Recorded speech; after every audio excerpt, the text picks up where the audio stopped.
Guys, അപ്പം ഇന്ന് എണീറ്റ് വരുമ്പോൾ തന്നെ ദാപ്പിയും പേരക്കുട്ടികളും കൂടി ഇവിടെ ഭയങ്കര കളിയായിരുന്നു കേട്ടോ. രണ്ടാളും കൂടി ഇപ്പാനെ രണ്ട് വക ആക്കിയിട്ടുണ്ട്. അത് കണ്ടിട്ട് ഞാൻ കുറച്ച് നേരം അവിടെ ഇങ്ങനെ നിന്നു കേട്ടോ.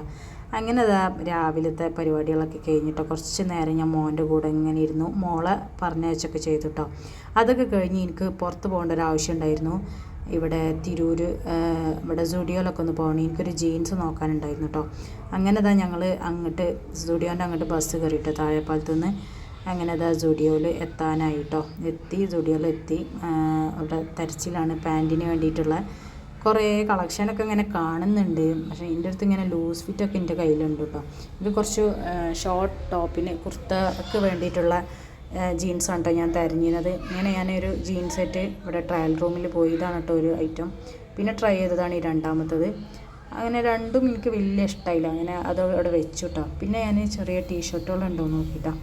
അങ്ങനെ ടീഷർട്ട് ഒന്ന് കിട്ടി, ഒന്ന് രണ്ടെണ്ണം കിട്ടി കേട്ടോ. അപ്പോൾ അതൊക്കെ എടുത്തു. അനിയത്തിക്ക് നോക്കി, അവൾക്ക് അത് ഭയങ്കര തിന്നായിട്ടുള്ള മെറ്റീരിയലാണെന്ന് പറഞ്ഞു. അങ്ങനെ അതവിടെ വെച്ചു കേട്ടോ. പിന്നെ ഞങ്ങൾ സ്റ്റുഡിയോന്ന് ഇറങ്ങി. ഇനിയിപ്പോൾ ഇവിടുത്തെ പർച്ചേസിങ് പ്രത്യേകിച്ചൊന്നുമില്ല. പിന്നെ മോളെ ബർത്ത്ഡേ ഒക്കെ വരുന്നുണ്ട് കേട്ടോ ഈ മാസം ലാസ്റ്റായിട്ട്. അപ്പോൾ അതിന് ഒന്ന് രണ്ട് ഐറ്റംസൊക്കെ ഒന്ന് നോക്കാനുണ്ടായിരുന്നു കേട്ടോ. ബർത്ത്ഡേക്ക് ഇങ്ങനെ നമ്മൾ ഡെക്കറേറ്റിംഗ് ഐറ്റംസ് ഇല്ലേ, അപ്പോൾ അതൊക്കെ ഒന്ന് നോക്കി വെക്കുമായിരുന്നു കേട്ടോ. ഏതെങ്കിലും ഉണ്ടോയെന്ന് കിട്ടി അവിടെ നിന്ന് തന്നെ എടുക്കണമെന്നുണ്ടായിരുന്നു. അങ്ങനെ അതൊക്കെ ഒന്ന് കിട്ടിയിട്ടോ. വേറെ തിരൂരിൽ നിന്നൊക്കെ നോക്കാമെന്ന് കഴിഞ്ഞിട്ടോ അനിയത്തി പറഞ്ഞത്. പിന്നെ ഞാൻ പറഞ്ഞു ഇവിടുന്ന് കിട്ടുകയാണെങ്കിൽ ഇവിടുന്ന് വാങ്ങാം എന്നൊക്കെ പറഞ്ഞിട്ടോ.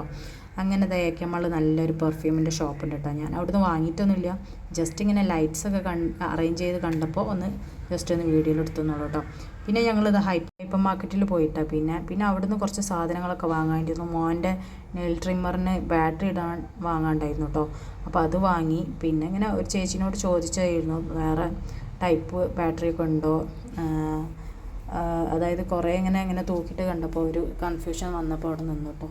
അങ്ങനെ അതൊക്കെ ചോദിച്ചു, അതൊക്കെ ഒന്ന് ക്ലിയർ ചെയ്തു. പിന്നെ ബിസ്ക്കറ്റ് സെക്ഷൻ, പിന്നെ നെയ്യ് വാങ്ങാണ്ടായിരുന്നു. അങ്ങനെ അത് വാങ്ങി.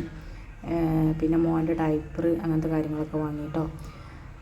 ഇനിയിപ്പോൾ 2 ദിവസം കഴിഞ്ഞാൽ ഞാൻ ഹസ്ബൻഡിൻ്റെ വീട്ടിൽ പോവുകയാണ് കേട്ടോ. പിന്നെ മോൾക്ക് സ്കൂൾക്ക് സ്നാക്സ് ആയിട്ട് ഇപ്പോൾ ഫ്രൂട്ട്സാണ് കേട്ടോ മിസ്സ് കൊടുത്തേക്കാൻ പറയൽ. അപ്പോൾ അതിൽ നിന്ന് 1-2 വാങ്ങി. ഞങ്ങൾ ഇത് വാങ്ങി, ഡ്രാഗൺ ഫ്രൂട്ടൊക്കെ വാങ്ങി കേട്ടോ. അവൾ കഴിക്കില്ല എന്നൊന്നും അറിയില്ല, എന്നാലും വാങ്ങി. നിർബന്ധിച്ച് കൊടുക്കലാണ് ഫ്രൂട്ട്സൊക്കെ, അങ്ങനെയൊന്നും കഴിക്കൊന്നുമില്ല. പിന്നെ അത് അതിൻ്റെ സൈഡിൽ തന്നെ നട്ട്സിൻ്റെ നട്ട്സും ബേക്കറിയൊക്കെ കണ്ടു കേട്ടോ. അപ്പോൾ അതിന് ഞാൻ മത്തൻ്റെ കുരുവൊക്കെ വാങ്ങിയിട്ട്, മത്തൻ്റെ കുരു പിന്നെ താമരൻ്റെ സീഡ് അത് മോൾക്ക് ഭയങ്കര ഇഷ്ടമാണ് കേട്ടോ. അപ്പോൾ അത് റോസ്റ്റ് ചെയ്ത് കൊടുക്കുക എന്നുള്ള രീതിയിൽ വാങ്ങി. അങ്ങനെ അവസാനം ബില്ല് ചെയ്തു കേട്ടോ. വീട്ടിലെത്തിയപ്പോൾ അത് നല്ല അടിപൊളി ഫുഡൊക്കെ ഉണ്ടാക്കി വെച്ചിട്ടുണ്ടായി. അപ്പോൾ അതും കഴിച്ചു.